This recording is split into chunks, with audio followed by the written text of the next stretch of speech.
Hello, welcome back again. Last video, we created a tic-tac-toe game board, and then we set up the class to represent the board game for a board display as well as a board grid. This next video is talking about setting up a tic-tac-toe board game logic. What do I mean by that? The logic is how to deal with the game logic. That is, it consists of the code. The code will consist of how to process the player move as well as determine if the player has won the game or not. So in the first place, we have created a class to represent the player as well as the move. This is the class for the player, and this is the class for the move. And what you have noticed for each of the class, there is an associated attribute. As you can see there, under the player, we have the label and the color. Under the move, we have the role and the column and the label that you can see there. So notice once again, we also, for each class, we have created a name tuple. This name tuple are both created for both classes, and it creates a class with a type int. For example, we see that the label is a string data type, color is a string, role and column are both integers, and the label is a string which equals to a store value that is holding an empty string, as you can see here. So what happened next is that from this player class, as you can see here, we have a label attribute that stores the class player that will assign the value of either X or 0 for the label. And for the color, you have an attribute that holds a string with a TK inner color that we have just created to do that. Another thing that is very, very important that you need to take note is we have here in the last video, I talk about the built-in function, which is an import TK inter, which is associated as TK and is a module that has a current built-in function. Similarly, we have the font, which is a TK font, which is part of the last video as well too, which directly which is a font module, which is directly from the TK inker, and basically it is used to tweak the font of the game display. So these are part of the built-in function. Similarly, as we're using the name tuple here, which is also part of the TK, which is part of the built-in function, which is also been imported into the function. So by explaining those lines, if we go to the next class move, which we will just explain here, which is from this row, from down here, we have the role and the column attribute there, which is holding the coordinate that identify the moves of the target cells within the programming. Now that we have created these two classes, which is the player and the move, we can then define a class that can be used to represent the logic game. So the first place, we are going to create a class that represents the game logic. What do we mean by the game logic? This class will take the process of the moves, finding a winner, toggling the player, and also performing other tasks, as you can see, which I'm going to explain here. So the first case again, if you look at the top here, we have something we call an import circle, which is from the enter-to module. And basically, what this does, which is also part of the built-in function, it make an it's called iterator return an element from an interable and then save the copy of each cells within the program, which is talking about the player moves here. So what is happening here, I'm going to come back to here and come back there, but I need to explain what is happening in this class here. Basically, we have just defined a tic-tac-toe game for the class that takes two arguments, which is the player as well as the board size, as you can see here.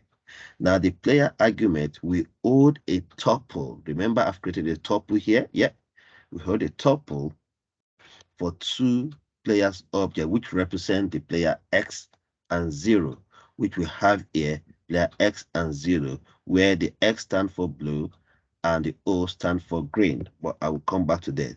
And then the board size argument, we hold a number representing the size of the game board.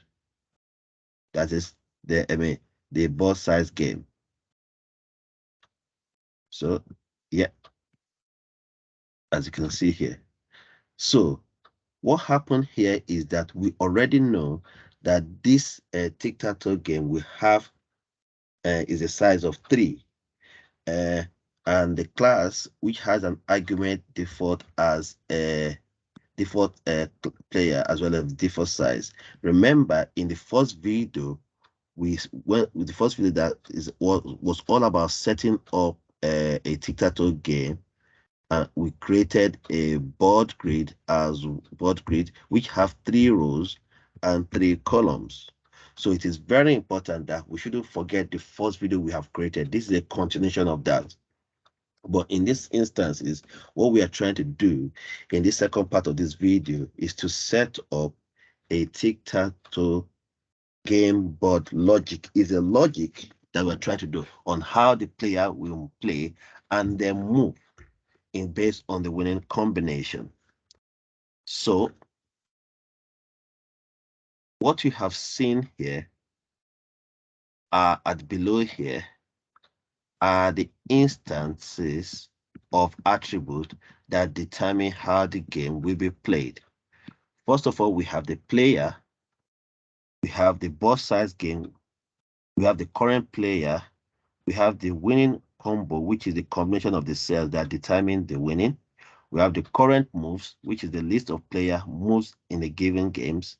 We also have the wins, which we tend to use a Boolean variable to determine if the game has a win or not.